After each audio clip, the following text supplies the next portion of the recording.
dar hoy una conferencia en los martes de Castril en el Museo Arqueológico y Etnológico de Granada. Como ya he dicho, me llamo Luca Raven Flynn, soy doctorando en Historia y Arte de la UGR y artista figurativo contemporáneo y dibujante arqueológico. Y hoy os voy a hablar de una experiencia de dibujo en la arqueología.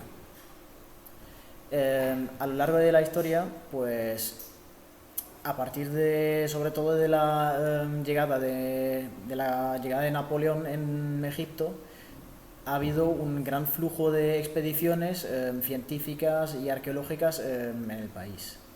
Y Egipto ha tenido una relación con el resto del mundo desde sus inicios hasta hoy en día. Una relación de comercio como imperio bajo los faraones, y es un país con mucha riqueza mineral y de agricultura, por lo tanto siempre ha habido una gran relación entre los países del Mediterráneo y Egipto, de comercio sobre todo. Pero la era de los faraones y la gran era egipcia de su imperio fue en declive a partir de la conquista de Alejandro Magno de Egipto en el 332 a.C. Posterior a esto también se instaura la dinastía ptolemaica por el general de Alejandro Magno, Ptolomeo I, en el 305 a.C. Este imperio dura alrededor de 275 años y acaba cayendo con la famosa Cleopatra VII, con su relación de Julio César, que cuando asesinan a Julio César ella se ve obligada a huir del país y cuando llega de nuevo a Egipto acaba siendo derrotada por las fuerzas romanas y se anexa al Imperio Romano, lo que conocemos como Egipto.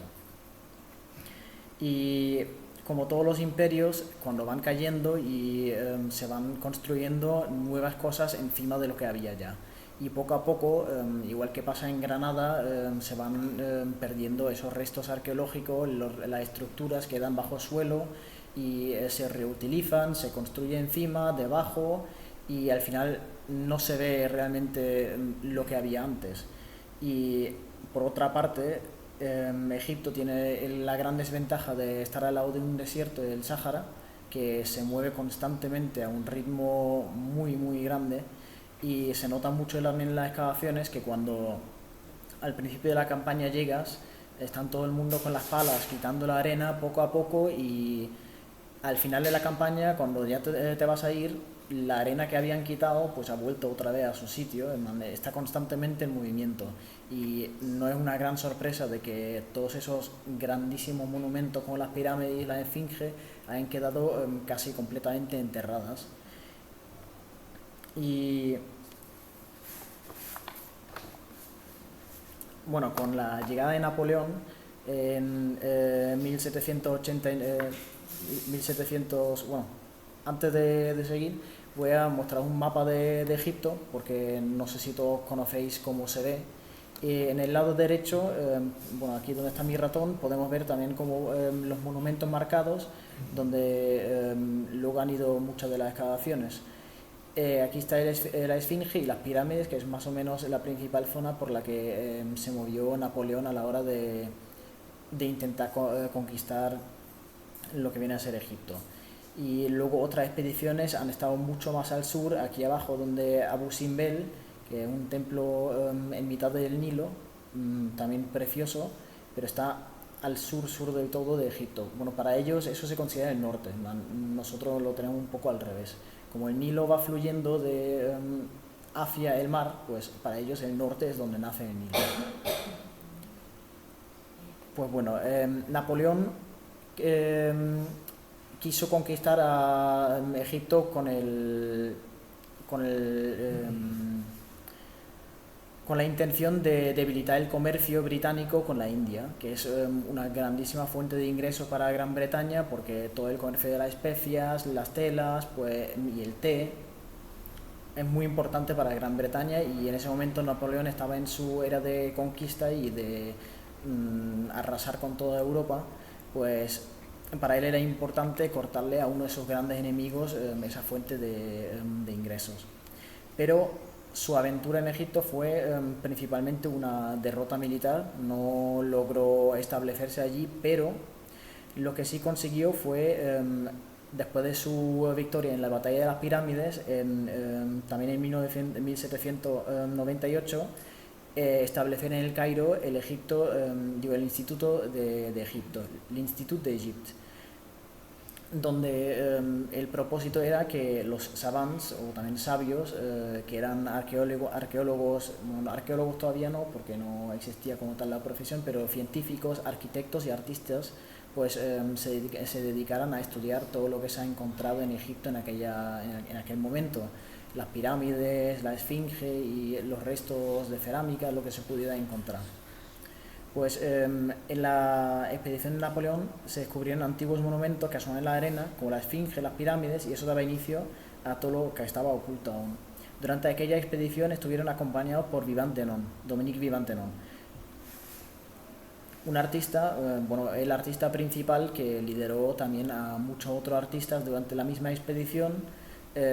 para dibujar todo aquello que se estaba viendo. Los dibujantes, en general los artistas, siempre estaban acompañados de las expediciones hacia el extranjero y otros países para la documentación de la cultura, los animales, las diferencias que básicamente hay entre una cultura y otra, y luego eso se iba publicando en Europa y extendiendo para que todo el mundo pudiese ver lo que se ha encontrado. Pues Vivant-Denon publicó sus dibujos luego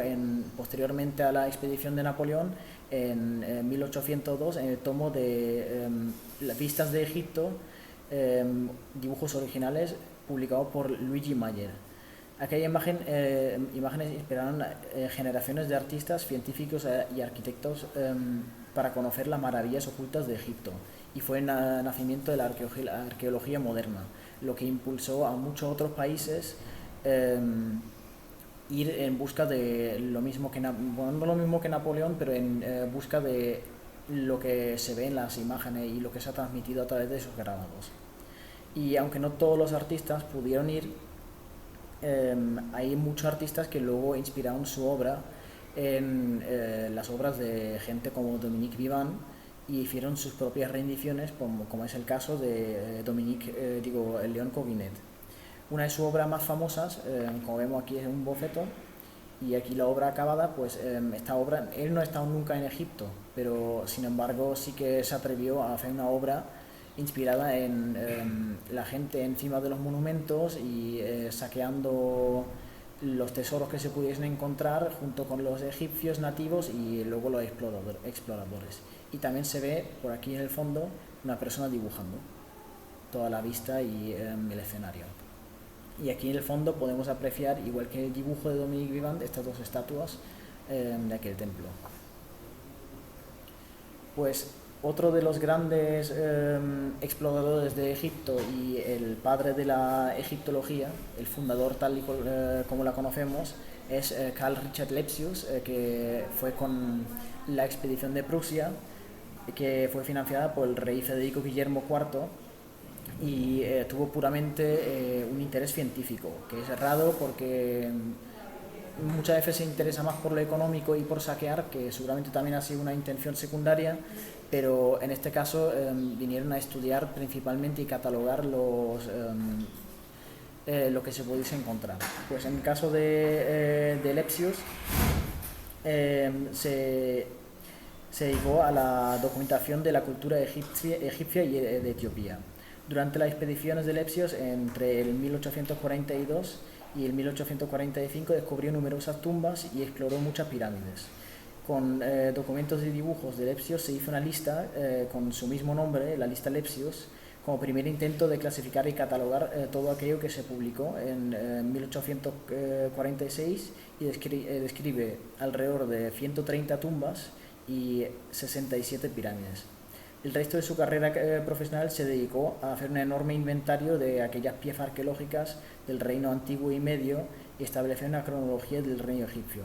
Aparte de eso, también dedicó gran parte de su carrera a estudiar el pueblo nubio, que tuvo una gran influencia en la historia de Egipto y siempre estuvieron en conflicto, y hubo algún faraón también nubio. Bueno, se especula. Em, y para mí,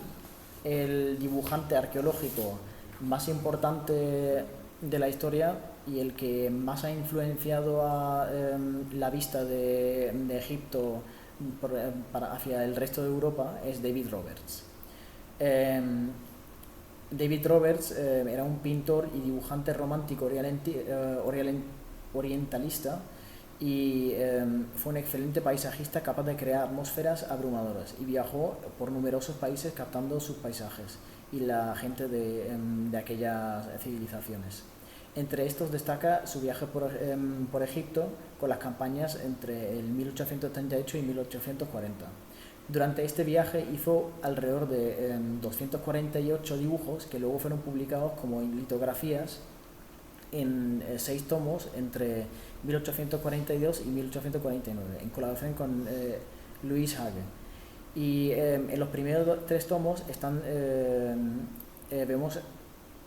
todos estos templos, como el de Edfu, pero están dedicados sobre todo los primeros tres tomos a Egipto y Nubia,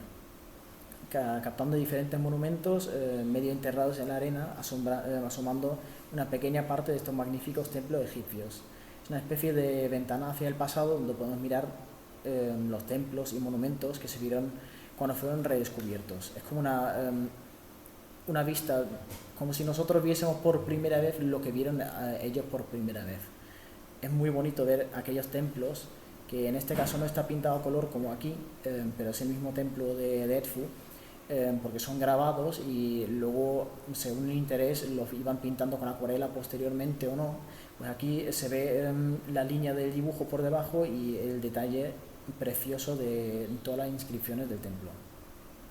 Y se ve que están la mayoría de los templos completamente cubiertos de arena y hoy si los vemos están completamente excavados y limpios, impolutos,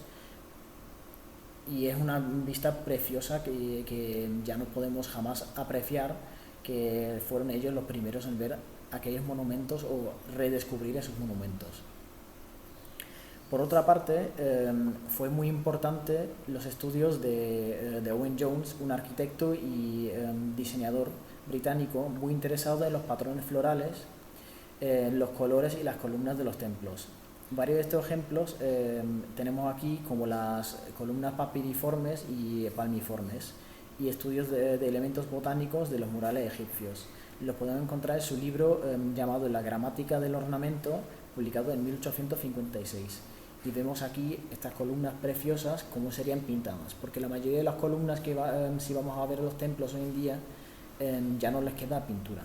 Estaban casi todas policromadas, pero con lo abrasiva que es la arena y luego el sol, pues se lo va cargando todo. Y de los pocos templos donde todavía queda conservada casi la perfección los colores que tenía, es el templo de Esna, que está no muy lejos del templo de Edfu. Pues aparte de eso, Owen Jones fue otro de los artistas que sí fue a Egipto a estudiar los templos en persona, y eso lo hizo durante su expedición entre el 1830 y 1840, en el que también no solo visitó Egipto, sino también otros países orientales, porque estuvo muy interesado por los patrones de la decoración árabe y islámica. Así que, por otra parte, es muy conocido y tiene un libro basado en la Alhambra, y tiene estudios exhaustivos por su fuerte interés en el Oriente, y tiene ese libro llamado Planos, elevaciones, secciones y detalles de la Alhambra, publicado entre el 1836 y 1845 en diferentes tomos. Y también en volúmenes posteriores como ornamentos y diseño de la Alhambra. Y ya adentrándonos en una época más moderna, aunque va medianamente seguida de lo anterior, tenemos el arqueólogo diría que el más famoso de toda la historia, Howard Carter, el que inspiró y creó la fiebre egipcia posteriormente, pero Howard Carter, como muchos otros arqueólogos, fue educado como en su juventud por su padre Samuel Carter en el arte clásico, en el dibujo y la pintura, pero siempre ha tenido un interés por la egiptología y los restos egipcios, porque un amigo familiar en una mansión cercana a suya tenía muchos restos egipcios de aquellos que estuvieron saqueados y traídos a Inglaterra. Pues iba allí a estudiarlos y dibujarlos. Luego, posteriormente, se postuló a la Sociedad Egipcia de Exploración bajo la tutela de Percy Newberry, y fue a Egipto con él a los 17 años en 1891 y comenzó allí como dibujante arqueológico en Beni Hassan, dibujando relieves sobre todo y lo que tuviera que dibujar de cerámica, etcétera. Pero por ejemplo aquí vemos uno de los preciosos relieves que dibuja y se nota ese trasfondo artístico por parte de la educación de su padre. Los dibujantes arqueológicos en las excavaciones son fundamentales para el estudio de las piezas, porque luego, aunque los dibujantes en sí, anteriormente sí que muchos de los dibujantes luego fueron arqueólogos, pero hoy en día ya no es tan común que los arqueólogos mismos dibujen y que luego los dibujantes arqueológicos sean arqueólogos. Se complementan entre ellos porque nosotros dibujamos y ellos luego lo estudian. Por lo tanto, esa es la importancia que tenemos los dibujantes arqueológicos. Sin embargo, Howard Carter luego en 1899 fue nombrado inspector de monumentos por el Ministerio de Antigüedades de Egipto y mantuvo ese puesto hasta 1905, que tuvo que renunciar a su puesto. Bueno, lo renunció voluntariamente después de una disputa que tuvieron unos trabajadores de una excavación egipcia con unos turistas franceses, que acabó un poco violenta y Carter defendió a sus trabajadores, porque muchas veces los turistas son un poco respetuosos con los trabajadores y se creen superiores solo por ser europeos, sobre todo en aquella época. Pues posteriormente estuvo desempleado durante un par de años, pero nunca dejó de ser arqueólogo. De hecho, volvió a incorporarse en muchas excavaciones, hasta la más importante de su carrera y de las más importantes de la historia. En concreto, el descubrimiento de la tumba de Tutankamón en 1922. Es el hallazgo más grande hasta la fecha de hoy por lo intacta que estaba la tumba. Se conservan todas las piezas en el Museo Nacional de Egipto y en la propia tumba.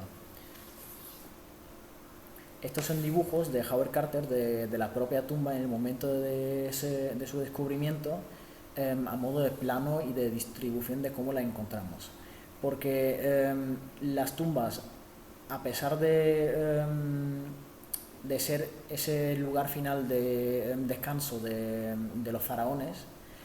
no es un lugar especialmente decorado y precioso. Luego tienes sus pinturas de las paredes y son muy bonitas las tumbas, y tienes el sarcófago en medio como culminando la sala. Pero luego todas las ofrendas y los regalos que se lleva el faraón al más allá los encontramos en salas adyacentes, amontonado, desmontado y a modo de almacén, porque luego, vale, se lo lleva al más allá, pero suponiendo que también se lleva esclavos y sirvientes, ellos luego pueden volver a montar todo aquello y utilizarlo en el más allá. Pero no nos encontramos en la tumba todo montado, precioso, como una escenografía, no, está todo desmontado en estanterías, en cajas y un poco como un almacén, una cobijada. Pues el descubrimiento como tal de la tumba no lo descubrió Howard Carter en sí, sino que fue un chico que en las excavaciones, como hace mucho calor en Egipto, pues traen a diario agua, y fue uno de los chicos que diariamente iba a la excavación a traer agua en unos jarrones de estos de cerámica grandes, y para apoyarlo luego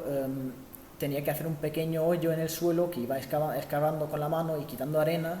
y en ese momento, al escarbar la arena para colocar la vasija, se encontró el primer escalón hacia la tumba de Tutankamón, y así es como se descubrió realmente. Aquí también tenemos unas imágenes donde se ve mucho mejor ese amontonamiento a modo de almacén de las piezas de los carruajes, los cofres de tesoro, y aquí las estatuas. y aquí el propio Howard Carter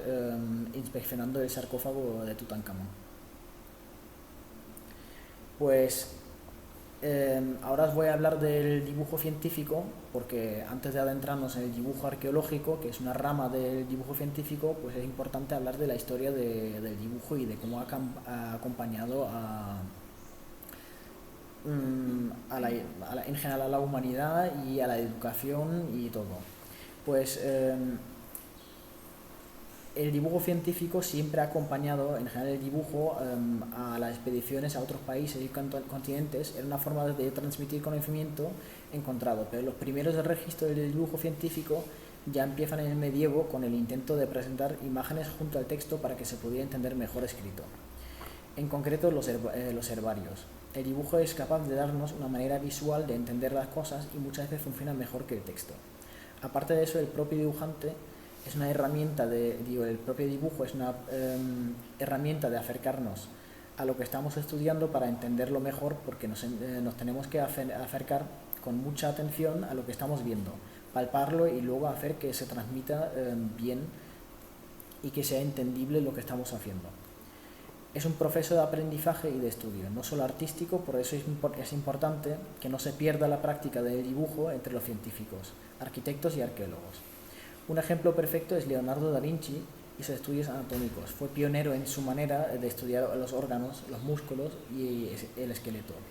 con sumo detalle. Y fueron especiales para el desarrollo fueron esenciales para el desarrollo de la medicina, aunque fue reprochado por la Iglesia en su momento porque se considera blasfemia el desacrar a los cadáveres una vez muertos. Se deberían haber enterrado y ahí se quedan para la eternidad. Pero Leonardo da Vinci pagaba a cementerios, se llevaba cadáveres, los escondía en su casa, los iba diseccionando y haciendo dibujos con sumo detalle. Por ejemplo, aquí vemos un corazón que no te imaginarías que fuese un dibujo del siglo XVI, sobre todo del siglo XVI temprano. Tiene un nivel de estudio científico que se vería hoy en día en los libros de anatomía. Y por otra parte tenemos aquí unos dibujos míos de la vitrina del mes de agosto,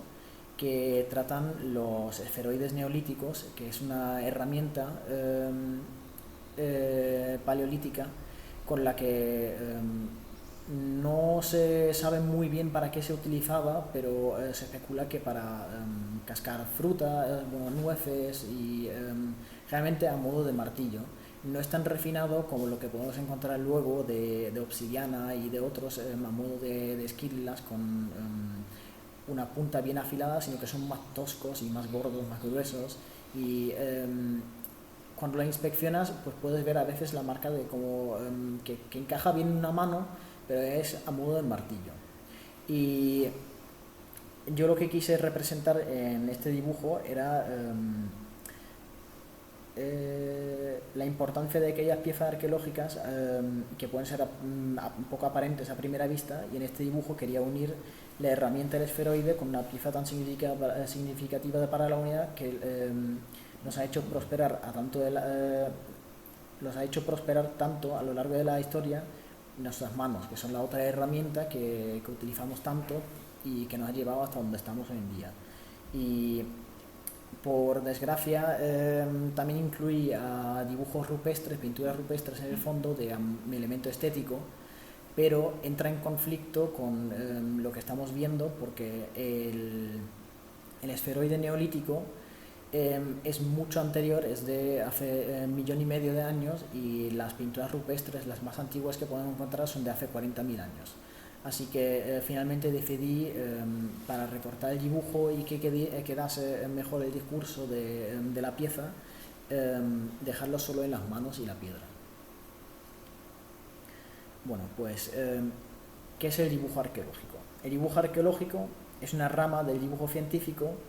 pero especializado en los elementos arqueológicos. Dentro de ese ámbito podemos encontrar una gran variedad de objetos, y en algunas partes de estas disciplinas se solapan con el dibujo científico tradicional o el dibujo arquitectónico, porque en la arqueología nos encontramos de absolutamente todo. restos de plantas de edificios, esculturas, animales petrificados, nos encontramos de absolutamente todo. Gran parte del dibujo arqueológico está dedicado a la cerámica, porque es un material que se ha empleado en una abundancia enorme en la historia de la humanidad. Los yacimientos están llenos de fragmentos de vasijas, platos y jarrones, y en Egipto sobre todo ibas andando por la excavación, pateabas un poco la arena y iba saliendo cualquier fragmento de cerámica, incluso huesos, porque se usó tanto que la arena se conserva bien, está seco, no se fragmentan, bueno, se fragmentan, pero ahí se quedan y no se lo van llevando, y hay montones y montones y montones de cerámica. Pues por otra parte se puede encontrar una variedad inmensa de objetos dependiendo de dónde esté la excavación, por ejemplo joyas, huesos, telas, vidrio y esculturas. Las telas son muchas veces interesantes porque en el caso de las momias van pegadas a los cuerpos, y podemos encontrar restos de los ungüentos y de los materiales que se utilizarán en los procesos de preparación de las momias. Y también en los cuencos de cerámica, según donde estén colocados, pues se pueden encontrar los restos de los materiales de embalsamaje, pero eso suele ser no en la propia necrópolis, sino en los talleres. Estas son algunas piezas de la excavación del 2023, una lucerna griega de una mina cristiana del siglo II después de Cristo, justo al lado de Kubet el Hawa, el lugar de la excavación. Aquí tenemos un dibujo de ejemplo que ahora después voy a explicar mejor porque me va a salir. Y vamos a hablar de que, bueno, es importante que del dibujo, aparte de sigue siendo importante a pesar de las herramientas nuevas que tenemos, como la fotogrametría, los láseres y la fotografía. Los dibujos tienen una manera de captar lo que muchas veces con los modelos 3D y la fotografía no se pueden apreciar, que son sobre todo detalles pequeños y inscripciones, porque según cómo de angulada esté la luz, luego no podemos leer bien una pieza o ver las marcas de uso. Y otra razón por la que es importante el dibujo arqueológico es para crear tipologías, como podemos ver aquí en la cerámica. Las tipologías, según Francisco Contreras Cortés,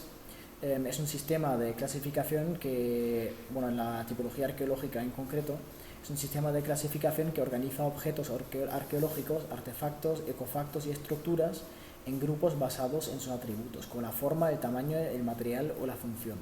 con el fin de analizar, datar y comparar materiales de diferentes contextos arqueológicos.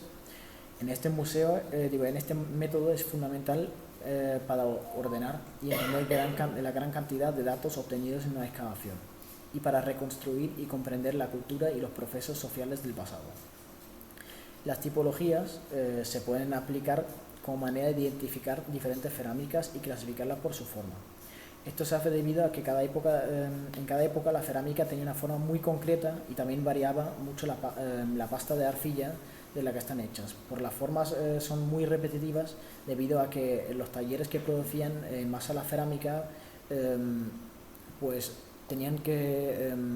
hacer el proceso eficiente y repetir las formas, y no están innovando todos los días creando un nuevo tipo de platos y de cuencos, así que siempre vamos a ver de los mismos talleres las mismas formas repetitivas de cuencos, vasijas, platos y jarrones. Y estos son ejemplos de tipología en los que podemos ver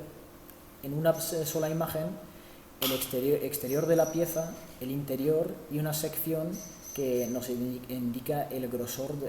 que puede tener la pieza de la cerámica. Que no siempre tenemos un fragmento, una pieza entera, por lo tanto, si tenemos un fragmento de cerámica, como es el caso aquí en estos, si tenemos el borde de arriba, lo colocamos arriba y reconstruimos a partir de aquí de la forma más completa que podamos con lo que tenemos el objeto. Esto es un cuello, y aquí tenía hasta sus pinturas, y lo vamos marcando aquí el exterior entero, y aquí en el interior también podemos apreciar las marcas de torno, así que estamos viendo aquí el exterior con las pinturas, el interior con sus marcas de torno, y aquí la sección, que es el grosor que tiene la cerámica en sí. Y este tipo de dibujos sintéticos, si luego los que quisiéramos completar, se pueden hacer como planos de CAD, y los metes en un programa 3D, y solo con eso, rotando esa imagen bidimensional, se te crea una reconstrucción completa de la pieza. Vale, aquí tenemos otro ejemplo, y ya nos vamos a adentrar en el proceso mismo de un dibujo arqueológico. Cuando nos enfrentamos a unas piezas arqueológicas, dependiendo del tipo, tenemos que dibujarlas de una manera u otra. Y lo primero es, lo primero y más esencial es las herramientas que utilizamos para el proceso de dibujo. Las herramientas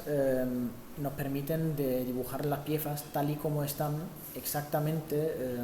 como las tenemos en la realidad, porque nosotros queremos una representación fiel y verídica a lo que estamos dibujando. No queremos una síntesis. Solo en el caso de las cerámicas, porque la cerámica es mucho más fácil de estudiarlas por tipologías, por lo que hemos dicho, que tienen formas repetitivas, y se pueden identificar muy bien los talleres según la forma que tiene la cerámica. Pero hay muchas otras piezas que son irregulares y no son de cerámica, son esculturas, huesos, piedras, joyería. Esa no la podemos dibujar de una forma sintética. Así que tenemos herramientas para el dibujo preciso de absolutamente todo.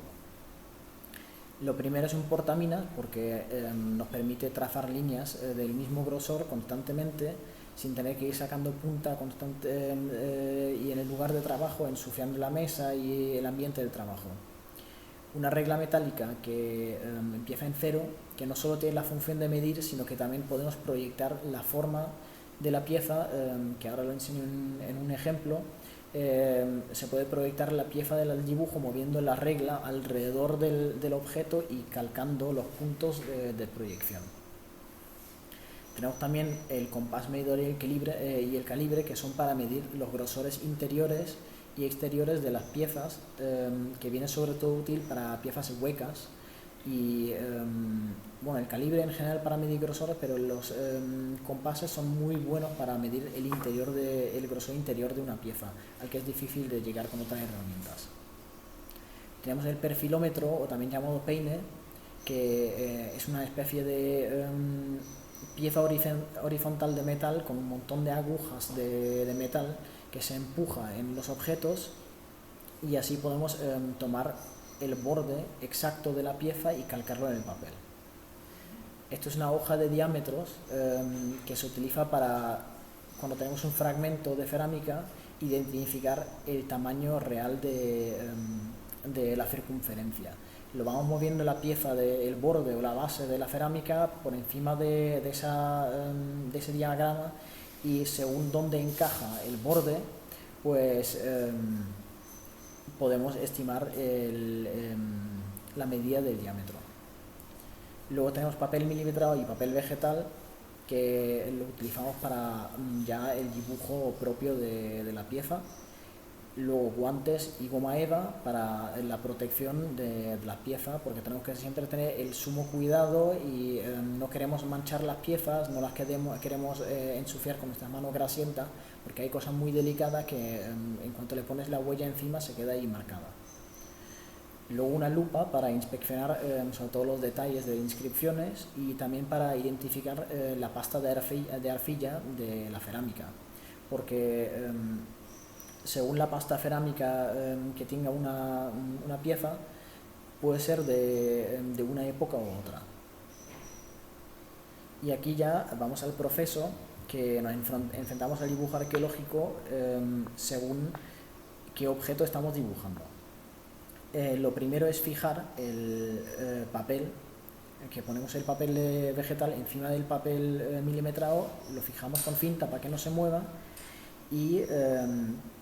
ya vamos tomando las primeras medidas rudimentarias y colocamos una escala al lado del dibujo para siempre tener la referencia en el caso de quitar el papel vegetal del milimetrado y seguir teniendo una referencia de medida, porque esto luego se digitaliza y en el ordenador no puedes saber qué medida tiene a no ser que te lo ponga en la parte inferior. Aquí se enseña cómo se están utilizando las reglas no solo para medir sino también para la proyección de puntos. Como veis está la regla en horizontal pegada a la pieza y la vas moviendo alrededor de la piedra que vaya tocando siempre el punto el más exterior de la pieza y lo vas proyectando hacia abajo y luego haces una especie de unir los puntos y tienes ya una sección o un perfil plantada y planta alzado de perfil perfecto de la piedra. Que también debo mencionar que sobre todo para piezas más complejas usamos el sistema diédrico que nos permite ver la pieza de la forma más completa porque tenemos, como he dicho, planta, alzado y perfil. Y las secciones que también tomamos, aquí está una sección. Las secciones, en el caso de cerámica, ya hemos dicho que es para el grosor de la cerámica y ver luego el interior de la pieza. Pero cuando es un objeto sólido también nos puede dar la identificación, nos puede dar una vista sencilla de la forma sin entrar en demasiado detalle.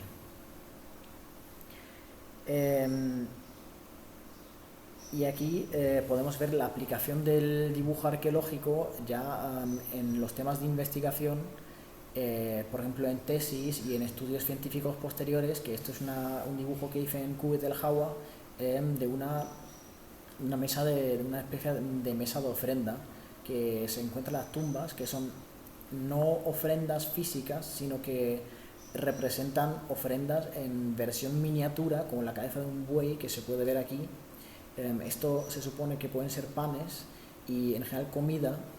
para el difunto. Son como una especie de idea de lo que se ofrece al muerto. Y al fin llegamos a las representaciones artísticas modernas, que fueron sobre todo impulsadas por la fiebre egipcia que causó el descubrimiento de la tumba de Tutankamón, porque nunca antes se habían visto unas piezas en tan buen estado y atrajo la atención de todo el mundo. Pues la línea entre lo moderno y lo antiguo es difícil de trazar porque la inspiración de Egipto nunca se ha desvanecido. Seguimos igual de fascinados como lo fueron nuestros antepasados en cualquier momento de la historia. Se encuentran de forma recurrente en el arte contemporáneo, el cine y el cómic y el diseño, el guiño es a Egipto, y es normal porque gran parte de cómo podemos interactuar con aquella época es a través de nuestra imaginación y lo que nos muestran los demás. Pues aquí el primer ejemplo es por parte de Gustav Klimt, un artista austriaco líder en la corriente de la secesión de Viena, y aquí vemos una obra que encargó el Museo de Viena junto a otras 40 pinturas a él y su hermano. Una de ellas es el mural representado de la diosa Isis que vemos aquí. Y Klimt pintó muchos personajes históricos y de la mitología, pero en este caso de Isis no podemos decir con exactitud cuál fue su inspiración. Sin embargo, detrás de Isis podemos ver la representación de Nekhbet, la diosa buitre, comúnmente representada con 2 anillos Shen en las garras para representar la protección eterna, y algunas copias aleatorias de jeroglíficos, porque dudo seriamente que Klimt supiera el significado de los jeroglíficos que se muestran. Luego llegamos al cine, donde también tuvo gran impacto el descubrimiento de la tumba de Tutankamón, y tenemos la película clásica de la momia de 1932 dirigida por Boris Karloff. Aunque el argumento sea fantasioso y hay muchos elementos de comedia y de terror, pues representa muy bien cómo era Egipto y cómo eran las excavaciones. Por otra parte, aunque represente las momias de una manera no especialmente correcta, fue el primer contacto que tuvieron muchos con las momias. Y un dato curioso de las momias, que quedan tan pocas hoy en día, aunque se descubrieron muchas, porque hubo una receta que supuestamente era una cura milagrosa para la vida eterna, eh, que en la receta ponía que había que echarle momia. Y eso significa otra cosa realmente, pero lo que hacían era moler momias en polvo y luego comérsela. Por otra parte, luego las momias se molieron también por el famoso pigmento de la momia, el mummy brown, que lo usaban muchos pintores de la época. Otra película clásica dirigida por Joseph Mankiewicz es Cleopatra, que nos cuenta la historia basada en hechos reales de Cleopatra VII y Julio César. Muestran imágenes esplendorosas llenas de vida exótica y nos narra los hechos de cómo se conocieron Cleopatra y César y en medio de dos guerras civiles, cómo se enamoraron y el fin de su trágica historia. Pero también inspira a la generación con esos vestidos, esa vestimenta y todo ese lujo y detalle que nos representan aquí, aunque no fuese exactamente históricamente correcto, sí que dejó una imagen impregnada en la cultura actual. También tenemos que más o menos demuestra, no la misma historia, pero dentro del mismo marco histórico, la obra de Asterix y Cleopatra del 1965, una famosa serie de historietas creada por René Goscinny y el dibujante Albert Uderzo, y representa y este es el sexto tomo de los clásicos tomos de Asterix el Galo, y representa la historia de Asterix y Obelix como van a Egipto y le construyen un templo para Cleopatra, para una especie de torneo entre César y Cleopatra. Y otra película que ya un poco más fantasiosa, también que veo mucho de la historia egipcia, es Stargate del 94, dirigida por Roland Emmerich, y fue una película de ciencia ficción. Posteriormente también fue adaptada a serie, pero la película está basada en la premisa que los dioses egipcios realmente existieron, pero era una raza alienígena parasitaria avanzada, que con el uso de los portales se comunicaba por todo el universo y le añade un carácter mucho más tecnológico a la sociedad egipcia y juega con las teorías de conspiración conocidas de que las pirámides fueron construidas por los aliens. Luego, el ejemplo más moderno de la inspiración egipcia en la cultura general y sobre todo para la cultura joven es en la saga de los videojuegos de Assassin's Creed, que se basa en épocas históricas y elementos fantasiosos, pero sin embargo hacen estudios de contexto histórico para que el world building sea lo más fiel a la realidad posible y se pueda apreciar elementos como la pirámide de Giza con el oro todavía intacto, que se especula que tuviese una cúpula de oro, y también vemos representaciones de faraones y de dioses como Anubis, Bastet y Sobek. Un artista de Granaína, además, que trabaja mucho con el tema de la arqueología y las interpretaciones artísticas de la arqueología, es Asunción Joda Miñarro, profesora de la Facultad de Bellas Artes de la UGR, y hace muchas hipótesis visuales sobre cómo pudieron ser ciertas obras arqueológicas que están inacabadas, pero aquí vemos una interpretación artística de los sacerdotes egipcios que se expuso en el Museo Egipcio del Cairo en 2010 y representa de una forma contemporánea a aquellos sacerdotes con esas acuarelas preciosas y no de esa forma tan sintética y hierática como la conocemos de los murales. Por otra parte,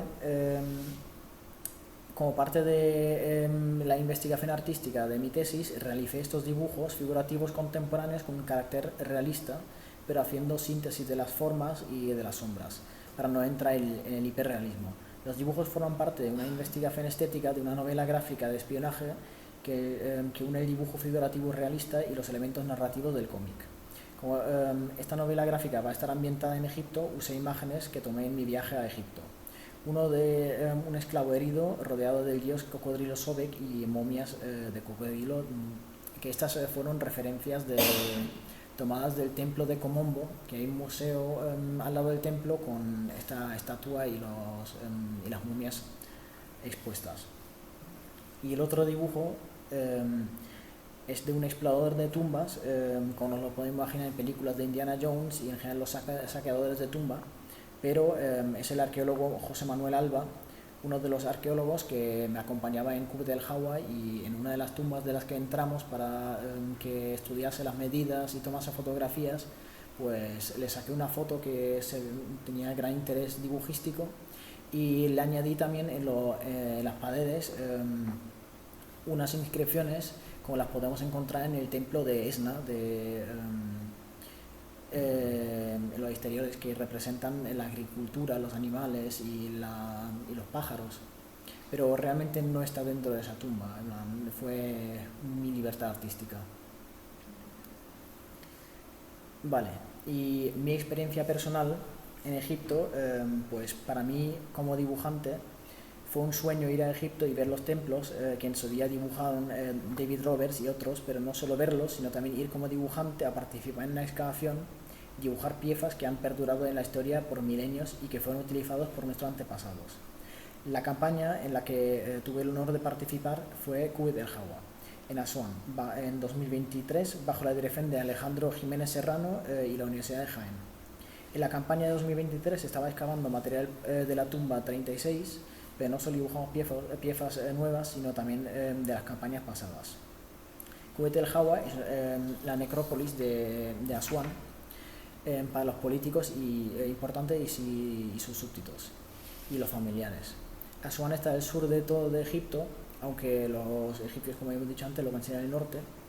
Pues estas primeras imágenes son de Kubet el Hawa, de la entrada principal por la que se sube por la colina con unas escaleras enormes, y aquí desde ya arriba podemos una vista bonita hacia Asuán y la isla de Elefantina. Aquí tenemos una vista más completa de las tumbas, que son muchísimas tumbas y seguramente no estén exploradas ni excavadas la mitad de las tumbas, porque están todas bajo arena, y arena que mueve es arena que vuelve. Pues las que se ven están excavadas. Hay más o menos, no sé si la 36 es la última excavada, pero es la última en la que han estado trabajando, y definitivamente hay más de 36 tumbas. Pues esto soy yo en el lugar de trabajo, dibujando piezas de cerámica, como veis ahí, que están fragmentadas, y no solo la dibujamos, sino que también a veces nos dedicamos a hacer puzzles, de esparcir una manta enorme llena de fragmentos de cerámica, ir buscando cómo juntarlos, luego pegarlos con cola blanca, esperar que estén bien consolidados y luego dibujar las piezas. Y a veces era fastidioso porque lo mismo tenías una pieza ya dibujada, pero al día siguiente aparecía un fragmento nuevo de la misma pieza y tenías que unirlo y luego ampliar el dibujo con la nueva información. Esto, por ejemplo, es uno de los fragmentos es el fragmento más completo que se ha salido de la tumba 36 de ese año, que es un fragmento de jarrón con una inscripción de un faraón. No podemos decir de cuál, porque no hay suficiente información en la pieza, pero es una pieza especial porque no se suelen encontrar, sobre todo en Kubet el Hawa, que es una necrópolis de políticos, no se suelen encontrar demasiadas piezas con referencias a faraones. Aquí está la fotografía de la pieza, así veis muy bien que en un dibujo se aprecia mucho mejor la línea y la forma de la inscripción. Aquí también tenemos unas máscaras funerarias, que de esas hay muchas, y son unos objetos que hay que dibujarlos tal cual están, porque si no, no pueden hacer lo mismo que aquí con la cerámica, que son una síntesis. Hay que dibujarlos. Aquí no hacía falta una vista desde atrás porque no interesa mucho ver ese despegue del sarcófago, sino que nos interesa sobre todo la forma de la cara y la pintura que tenía encima. Y esta pieza de aquí, también de la tumba de QH36, es una especie de tapadera, de vasija y tiene una inscripción que no se identifica muy bien, pero podría ser perfectamente de peces o de caballo, posiblemente peces. Y aquí está una fotografía y se aprecia una policromía también muy bonita. Y con esto terminamos la conferencia de hoy.